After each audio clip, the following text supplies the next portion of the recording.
I wasn't in love with the first It movie. Don't get me wrong, I thought it was a decent, good time, but I never felt the same connectedness that the general audience had towards this film. It might just be me, but I feel that horror films as of recent rarely have a distinct style for the sake of appealing to as many people as possible. Not many people are enthralled by weird shit because it comes across as campy or silly, which they are well within their rights to think that. You rarely get a Witch or Hereditary, something great like that, because that doesn't translate into commercial success. There is nothing wrong with liking movies like Don't Breathe, Hush, Lights Out, or It Chapter 1 because I like them as well. But they feel very safe in terms of how jiggy they get with that sort of strangeness. Lights Out has an insane plot and it feels like they wasted that concept. So I was very happy to hear that the director was embracing the peculiar nature of the book for the sequel, which to be fair, I haven't read, but I know there's a cosmic turtle in that novel and I want a fucking cosmic turtle in a massive budget blockbuster. He may have had some great ideas and he may have translated the book pretty well for the most part from what I've heard, but in the end, execution is half the battle.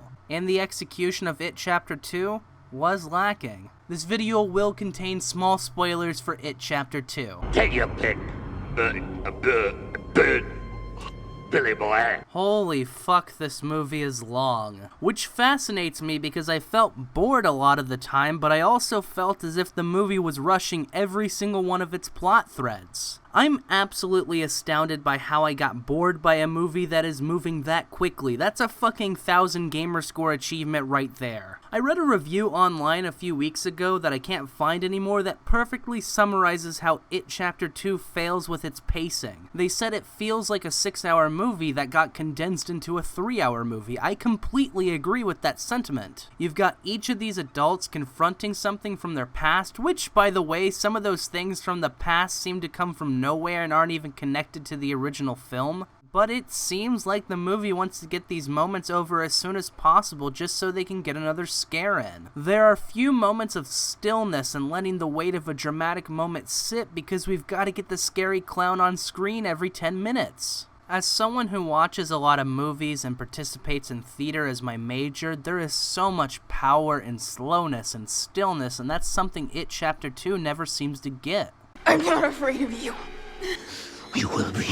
We're gonna do this review frustration sandwich style, so the good stuff's the meatballs and my criticisms are the Italian herbs and cheese bread from Subway, which is the best sub, don't at me. What I loved about It Chapter 2 was that strangeness I look for, especially in horror movies. There are so many fun ideas and scares that even though I'm not really scared, I'm thoroughly entertained when they try those ideas. Bill Hader being chased by a giant lumberjack and Jessica Chastain looking at photos while a naked grandma is doing the Pennywise shuffle in the background is fucking fantastic. Those were the only moments in those 3 hours that some sort of life was instilled in me. There just isn't enough of those moments to entertain me for 3 whole hours. Anytime the movie did something you wouldn't expect from a major horror blockbuster, like something The Conjuring wouldn't do, I felt giddy. Because It Chapter 2 has fun with those out-of-the-box moments, whereas a movie like The Conjuring takes all the ghost shit very seriously, and that's not to say It Chapter Dos doesn't, but it has a certain amount of self-awareness that I appreciate. Kiss me, fat boy. The biggest problem I have with It Chapter 2, besides the awful pacing and condensing, is that the charm is gone. We no longer have the great chemistry between the collection of kids with no real superb standalone performances. We now have lackluster chemistry with pretty good individual performances. I'm not knocking the kid actors from the first movie, not in the slightest. They all did a good job, but none of them stand out because they make the group more important than themselves. Bill Hader gives a great performance, but he never feels a part of the group. Bill Hader is a standout, but what should be the standout is the group dynamic. They place much more emphasis on Pennywise in the sequel than they do the original. His presence is felt more so in It Chapter 2 than the first one, and that serves to increase tension, but it distracts from the heart of the story.